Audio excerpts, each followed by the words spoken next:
ini adalah momentum yang bagus karena belum ada menjadi ada. Yang penting lagi adalah ini percepatan waktu. Kalau naik darat bisa 5 jam, ini 2,5 jam. Jadi waktunya lumayan efisien. Kita semua kan tahu.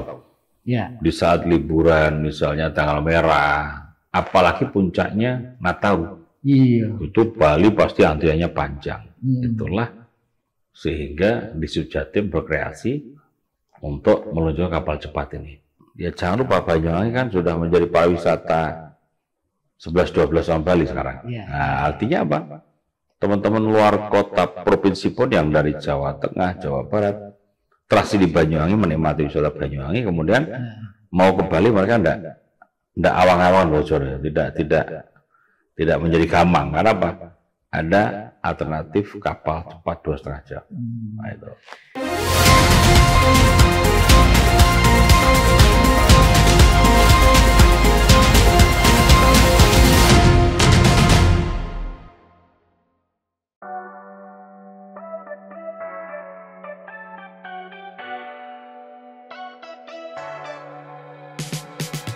Dari ujung timur Pulau Jawa, tepatnya di Banyuwangi, pada tanggal 12 Oktober 1970, lahir seorang putra daerah yang kelak akan mengabdikan hidupnya bagi kemajuan kesehatan dan kesejahteraan masyarakat Jawa Timur.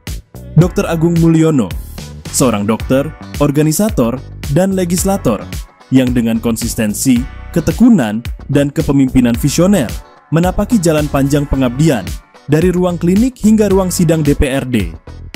Pendidikan dasarnya ia tempuh di SD Negeri 04 Tegal Limo, lalu melanjutkan ke SMP 17 Agustus 1945 dan SMA Negeri Purwoharjo di Banyuwangi. Kecintaannya pada ilmu dan pelayanan kesehatan membawanya menempuh pendidikan di Fakultas Kedokteran Universitas Airlangga. Ia meraih gelar sarjana kedokteran pada tahun 1994 dan resmi menjadi dokter pada tahun 1997. Namun, kiprah Dr. Agung tak berhenti di dunia medis. Dengan semangat kolaborasi dan semangat organisasi yang telah ia asah sejak muda. Dari OSIS, Pramuka, hingga organisasi kampus. Ia melangkah lebih jauh, menembus dunia politik demi memperjuangkan pelayanan publik yang lebih baik. Sebagai anggota DPRD Provinsi Jawa Timur sejak 2014 dan kini aktif di Komisi D, Dr. Agung Mulyono dikenal sebagai sosok yang vokal memperjuangkan isu-isu kesehatan, pendidikan, dan sosial kemasyarakatan. Ia juga aktif sebagai anggota Badan Anggaran DPRD Jatim, sebuah posisi strategis dalam menentukan arah pembangunan daerah. Tak hanya aktif di legislatif, Dr. Agung juga turut membesarkan Partai Demokrat di Jawa Timur. Ia dipercaya memegang berbagai posisi penting, dari koordinator Dapil, kepala Balitbang, hingga kini menjabat sebagai sekretaris fraksi dan bendahara DPD Demokrat Jatim. Selain itu, pengabdiannya di dunia kesehatan terus berlanjut. Ia pernah menjabat sebagai Ketua Umum Perhimpunan Klinik dan Fasilitas Pelayanan Kesehatan Primer Indonesia, serta konsultan kesehatan di berbagai perusahaan besar nasional, dari PLN hingga Semen Gresik. Dr. Agung Mulyono bukan hanya seorang dokter, ia adalah pemimpin, pembela aspirasi rakyat, dan pejuang di garis depan pelayanan publik. Dari ruang kelas di Banyuwangi hingga ruang sidang DPRD Jawa Timur, ia terus melangkah dengan hati untuk rakyat dan visi untuk masa depan. Dr. Agung Mulyono, untuk Jawa Timur yang sehat, adil, dan sejahtera.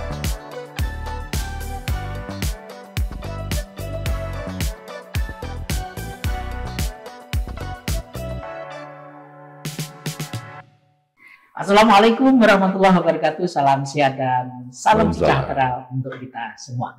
Kembali dalam podcast DPRD Jatim, Gebrakan Wakil Rakyat. Saat ini saya sudah bersama anggota Komisi D DPRD Jatim, Dr. Agung Mulyono. Assalamualaikum, selamat pagi Dok. Selamat pagi Mas. Terima kasih sudah hadir di studio. Ya, pagi semua. Dapil saya Situbondo, Bondoso, Banyuwangi, saya menyapa warga. Hari ini kita mau diskusi tentang kapal cepat Banyuwangi Bali. Oke, jadi Tribuners, tanggal 23 Juli lalu telah meluncur kapal cepat jalur Banyuwangi dan Denpasar. Dan saya lihat memang DPRD Jatim khususnya Komisi D ini yang paling getol mendorong terwujudnya konektivitas maritim antara Jawa dan Bali. Komentar Anda setelah launching seperti apa? Jadi memang persiapan ini sudah kita lakukan. Sebetulnya uji coba kemarin dilakukan di bulan Juli awal. Rencananya ya Juni akhir. Jadi kita mau menaiki itu sebetulnya. Karena ada kecelakaan kapal tadi. Teman-teman negeri mikir mikir. Tapi udah dilaksanakan percobaan kemudian oleh di Subjatim. Mungkin kita akan berikutnya ikut juga ke sana. Jadi prinsip ini adalah momentum yang bagus karena belum ada menjadi ada. Yang penting lagi adalah ini percepatan waktu. Kalau naik darat bisa 5 jam, ini 2,5 jam. Jadi waktunya lumayan efisien. Karena Komisi D termasuk yang mengawal membidangi. Sebetulnya dulu itu apa ya? Gagasan besar semangatnya untuk meluncurkan kapal cepat itu. Ya, spiritnya adalah kita pengen growth ya, tumbuh ya. Ditambah yang kedua dengan problematika yang sering macet. Kita semua kan tahu. Di saat liburan misalnya tanggal merah, apalagi puncaknya Nataru. Itu Bali pasti antriannya panjang. Itulah sehingga di Subjatim berkreasi untuk meluncurkan kapal cepat ini. Kalau yang di darat kita tahu namanya Transjatim, bis-bis yang udah ada kode 1 sampai 6 itu. Nah ini yang kapal cepat ini notabene Banyuwangi, Bali. Menurut saya ini alternatif atau solusi kemacetan. Saya yakin dengan ini nanti berjalan, misalnya respon masyarakat dengan bagus, maka efek-efek yang lain akan berdampak, terutama ke arah ekonomi. Dan yang kedua, orang tidak jadi malas lagi. Oh, 2,5 jam, cepet. Dulu ada pesawat, cuma setengah jam. Tapi kan mungkin okupasinya tidak tinggi, sehingga mungkin tidak jalan ya. Nah, ini harapannya kapal cepat solusi, karena murah. Yang tarif biasa 225, yang VIP 275, menurut saya murah itu. Dok, tadi sudah disinggung bahwa ini dampak multiplier efeknya ini akan kemana-mana ya, dengan lahirnya kapal cepat. Dan kita berharap sih ini bisa menjadi trigger untuk peningkatan pertumbuhan ekonomi. Otomatis. Bagaimana dok? Ini bisa agar terakselerasi ya, jalur UMKM, barangkali wisata juga ya. Bisa jadi. Yang penting bagi saya sekarang bagaimana di Subjatim bisa memasarkan marketingisasi begitu masyarakat tahu masyarakat luas. Ada kapal cepat ini yang notabene harga terjangkau. Kita lihat di bulan pertama. Saya selalu bilang semua program di Sub itu baik Transjatim nanti kapal cepat ada monitor evaluasi kurangnya apa, perlu pergi apa, benahi apa dan sebagainya. Sehingga ini menjadi program yang unggulan, yang memang kita anggap unggulan. Jangan sampai ini berarti tengah jalan. Penting, sosialisasi penting, memasarkan penting. Itu oke. Jadi kuncinya di marketing ya. Jadi setelah launching ini jangan diam gitu. Sosialisasi, penting. Yang paling barangkali kalau di Jawa Timur yang paling menikmati dampak positifnya itu kan wilayah Banyuwangi dan sekitarnya ada Situbondo dan Bondowoso. Kira-kira tidak, menurut saya tidak hanya itu saja. Orang Jawa Timur pun, bahkan orang luar Jawa Timur kan banyak orang yang dari Jawa Tengah, kan naik darat. Biasanya harus melewati Banyuwangi, harus pelabuhan. Ini mereka. Ya jangan lupa Banyuwangi kan sudah menjadi pariwisata 11-12 tahun Bali sekarang. Nah, artinya apa? Teman-teman luar kota provinsi pun yang dari Jawa Tengah, Jawa Barat, terasi di Banyuwangi menikmati wisata Banyuwangi, kemudian mau ke Bali mereka tidak awang-awang bocor, tidak menjadi gamang. Karena apa? Ada alternatif kapal cepat 2,5 jam. Nah, itu. Dok, isu yang lain saya kira jangan sampai lahirnya kapal cepat ini Justru yang menikmati ini hanya kelompok-kelompok tertentu, Dok. Bagaimana ya mendorong upaya agar semua lapisan masyarakat bisa lebih 225 itu tidak mahal menurut saya. Ya. Artinya memang ada pilihan-pilihan, ya kan? Ya. Ukuran 225 perjalanan 2,5 jam, tidak mahal. Yang mau VIP 275 itu enggak terbatas kan berapa jumlahnya kan proporsinya. Menurut saya paling penting dicoba dulu. Nanti dengan keterjangkauan ini respon masyarakat bagaimana? Satu kapal kan tidak banyak, sekitar 250-300 penumpang kan. Dan ingat menurut saya ini bukan untuk penumpang barang tapi untuk orang yang cepat ini. Itu. Nah, dan memang yang terpenting itu karena ini nanti kan dikelola secara digital ya, Dok ya. Nah, sehingga sosialisasi itu menjadi penting untuk masyarakat. Tapi ngomong kalau misalnya ini tidak penuh ya, Dok, itu tetap jalan sesuai jadwalnya. Luar biasa. Ini penting sosialisasi. Ayo saya usul deh. Katakanlah seminggu pertama dibuat diskon begitu. Ini menarik sosialisasi ya. Ini kan berarti kan 23 Juli baru 5 harian lah ya, Dok ya. Dok, sebagai anggota Komisi D, kira-kira ke depan ini akses antar wilayah menjadi sangat penting. Ini salah satu ya, menghubungkan akses Banyuwangi ke Denpasar. Barangkali untuk tahun ini ada rencana nggak untuk juga menghubungkan daerah-daerah lain kayak misalnya Pacitan dengan Lombok gitu ya, atau Situbondo dengan langsung ke Bali. Ada pemikiran seperti itu juga? Belum, karena bertahap ya. Karena justru ini adalah kita pengen melihat responnya di tahap Banyuwangi Bali. Ini kan rute-rute yang dulu dulu istimewa, prioritaskan dulu. Kita ada Situbondo yang ke luar Jawa kan ada itu namanya Purwokerto. Ada kapal besar itu.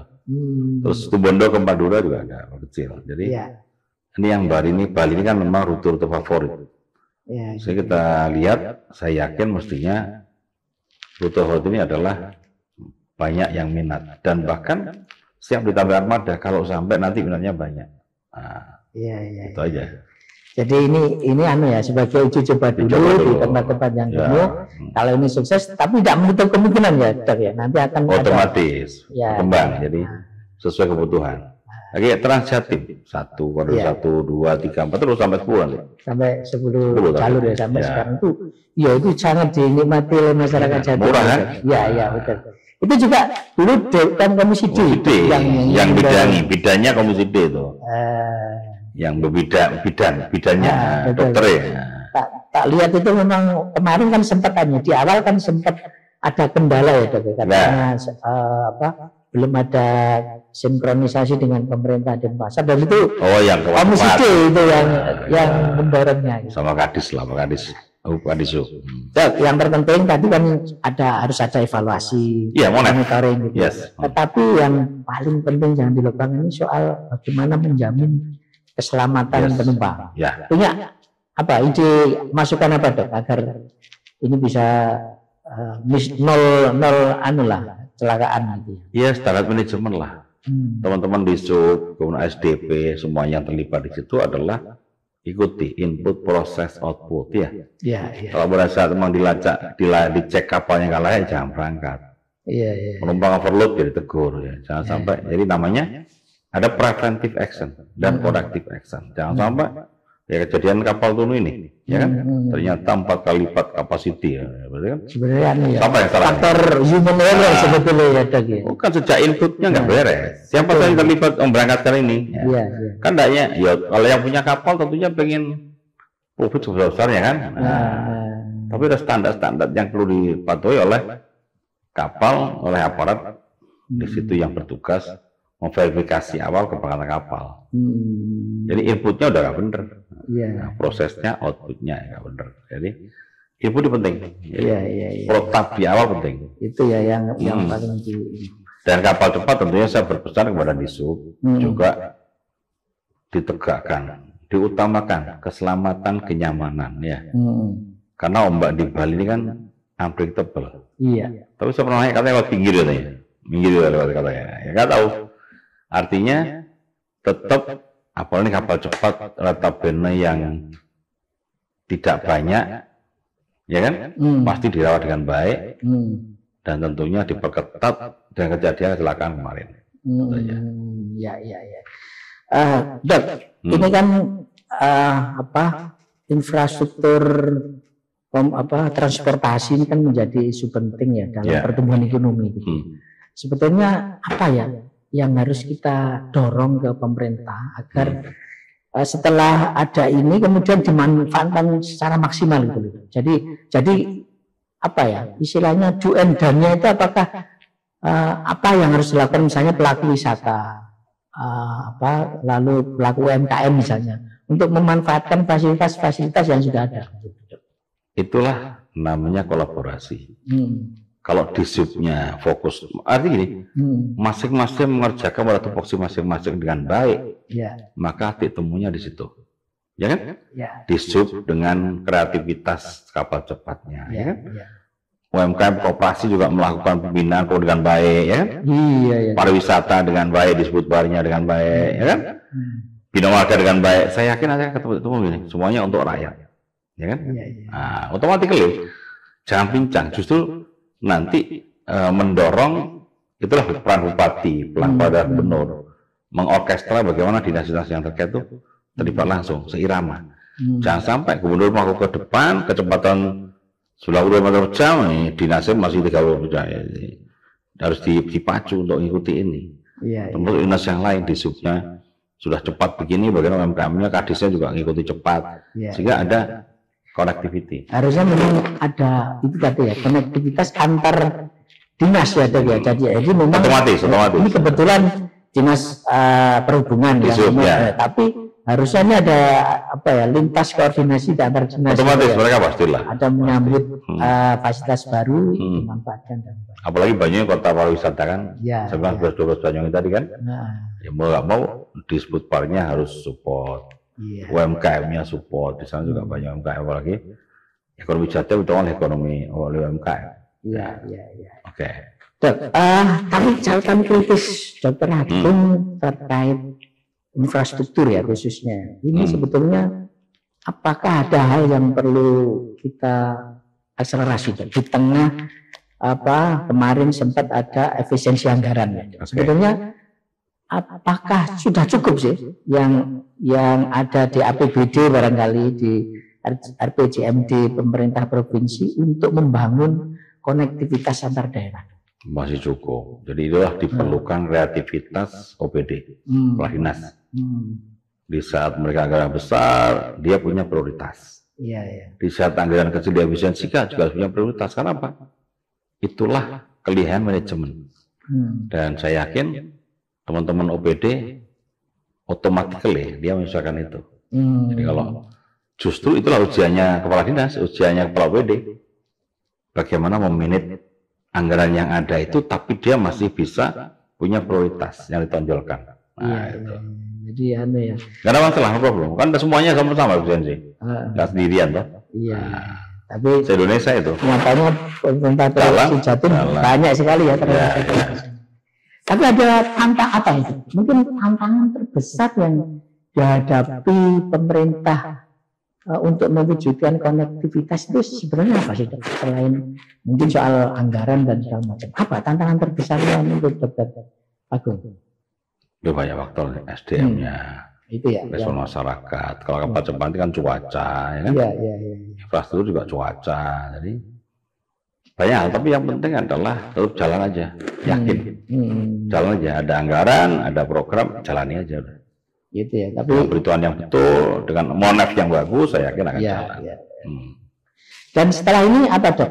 Setelah launching ini monef ini, apakah ada rencana-rencana khusus ya? Enggak, tetap Trans Jatim yang koridor berikutnya harus jalan. Ini selingan tuh ini, fokus itu jalan. Ada rencana nggak misalnya Trans Jatim ini juga menghubungkan akhirnya juga ke Banyuwangi misalnya suatu ketika? Kita usulkan kemarin, kita usulkan Situbondo, Bondowoso, Banyuwangi ya. Tapi kan Disub akan nilai mana yang priority. Karena kan situ Bondo, Bondowoso, Banyuwangi kalian juga tidak tapal kuda itu kan. Kalau ada bis Trans Jatim. Nah, itu ya. Jadi nanti ya, kita mudah-mudahan masuk 10 prioritas tadi kan ada 10 koridor tadi. Gitu ya. Jadi betul-betul. Dan dapur saya lagi kan, Bang. Tapi kemarin ada masukan apa Dok? Dari daerah pemilihan Dr. Agung begitu ini diluncurkan, mungkin ada masukan. Belum sempat saya karena baru mulai kan. Justru nanti di tengah-tengah Monef tadi kita saat reses kita bisa ikut Monef. Tapi selama ini juga memang menjadi concern masyarakat di Banyuwangi dan sekitarnya soal apa ya, desakan untuk ada jalur alternatif dari Banyuwangi ke Denpasar ya, memang ya desakan masalah tidak ada sebetulnya. Itu murni inisiatif dan inisiatif pengusaha dan mungkin disu karena melihat peluang. Dan itu tak bertahun-tahun. Karena kita kalau saya pulang ke Dapil itu pada saat momen libur kan panjang sekali antriannya. Merah gitu kan, kembali. Jadi itu betul-betul ya sebetulnya apa kreativitas besok lah ya. Itu yang harus diajukan kita DPR ya kan. Total berapa Dok yang disiapkan kemarin untuk anggaran ini?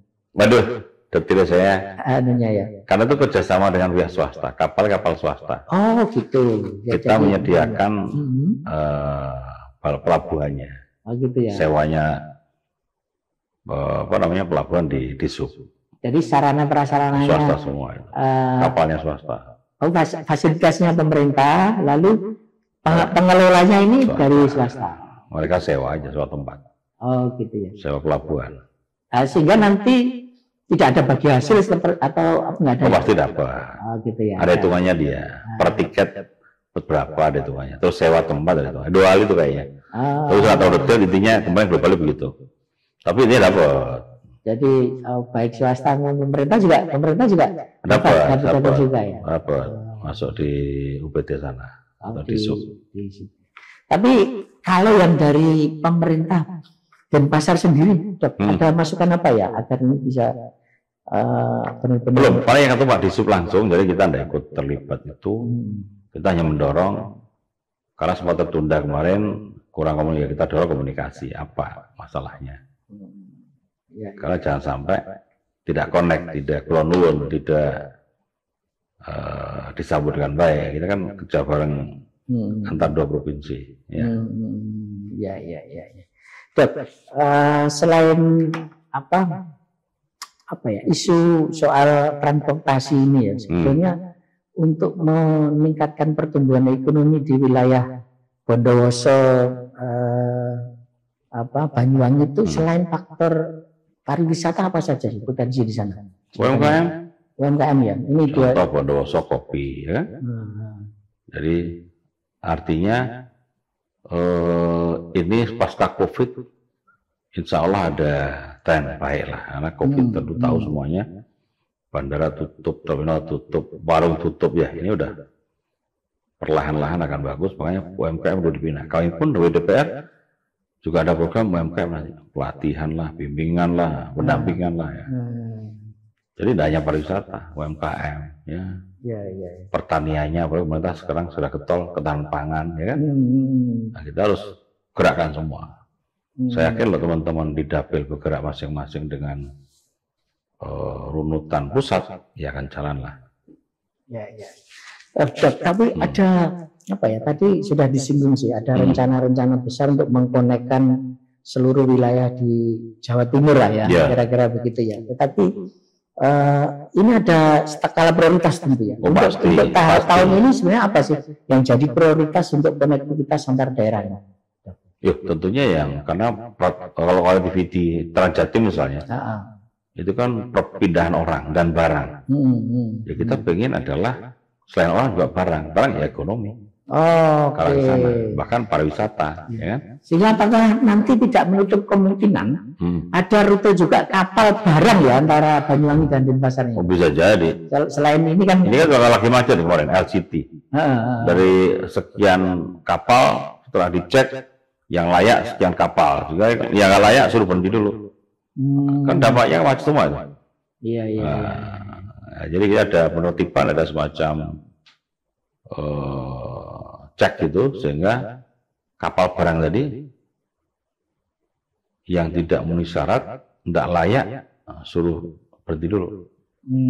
Kan macet udah sebulan, hampir sebulan setelah pasca kecelakaan. Itu ya. Sebenarnya karena kehati-hatian itu ya. Iya, ditambah ini Gumitir tutup tambah nemen ini jalur Situbondo Banyuwangi itu.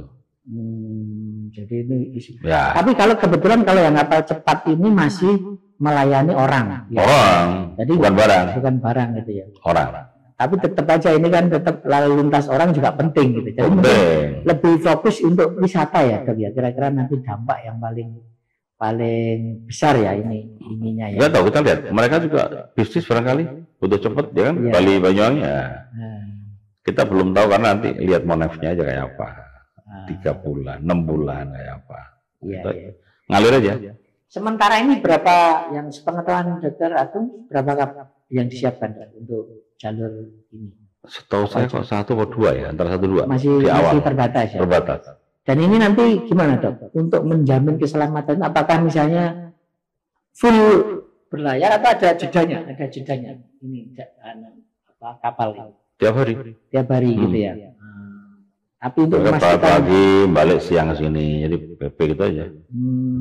Barangkali ada apa ya, kayak pemeriksaan rutinnya itu pasti ada, pasti ada. Artinya kan harus ada kapal yang cadangan ya, kan? Kita harus minta itu ya. Nggak mungkin itu 1 kapal doang. Tapi sudah sempat ketemu juga yang pengelola swasta itu. Sudah. Ketemu, kita pernah rapat sekali. Kalau kita kunjungan, kita dijelaskan oleh mereka. Saya bilang kapalnya pastikan untuk layak, untuk masih baru, bagus dan gini-gini dan sebagainya. Ya kita pesannya tetap keselamatan lah. Ya. Kita ketemu sebelum kecelakaan malah. Sebelum kecelakaan. Kita maunya harus dicoba sebelum kecelakaan itu. Ada kecelakaan kita, jadi kalau ombak besar kita takut. Iya. Ya. Tapi ada juga, maksudnya ada apa ya? Keinginan mereka kepada Komisi D untuk ke depan seperti apa barangkali dalam pertemuan itu. Iya, begini sukses mereka, begini terus. Dan dia siap nambah. Siap nambah. Responnya bagus, siap nambah. Namanya bisnis. Jadi ini masih ada kemungkinan untuk jalurnya nanti ditambah. Ya? Ditambah armadanya, bukan jalurnya, armadanya. Tapi kalau yang sandarnya di Denpasar itu ya cuma 1 bandar, dermaganya cuma 1 juga. Kalau di sini kan di BUM ya. Di BUM.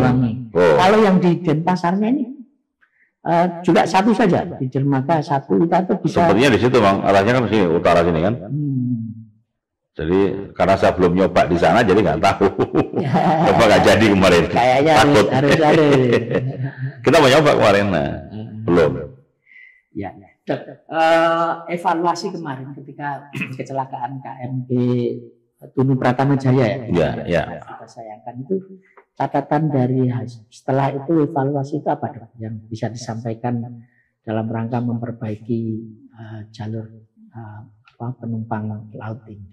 Nomor 1 dari mulai input, proses, output. Bekerjalah dengan baik, profesional, yang bertugas di pelabuhan juga harus betul-betul profesional. Kalau emang dia over capacity ya tidak boleh turunkan, kurangi, ya kan? Kapalnya nggak layak, misalnya kurang apa soal aturan, ya diingatkan, jangan diberangkatkan. Pemilik kapal juga begitu, ya ikuti SOP dia pasti punya SOP kan? Kalau KNKT ngomong lebih 4 kali lipat kan nggak beres juga. Yang nggak beres dua-duanya, yang ini punya nggak beres.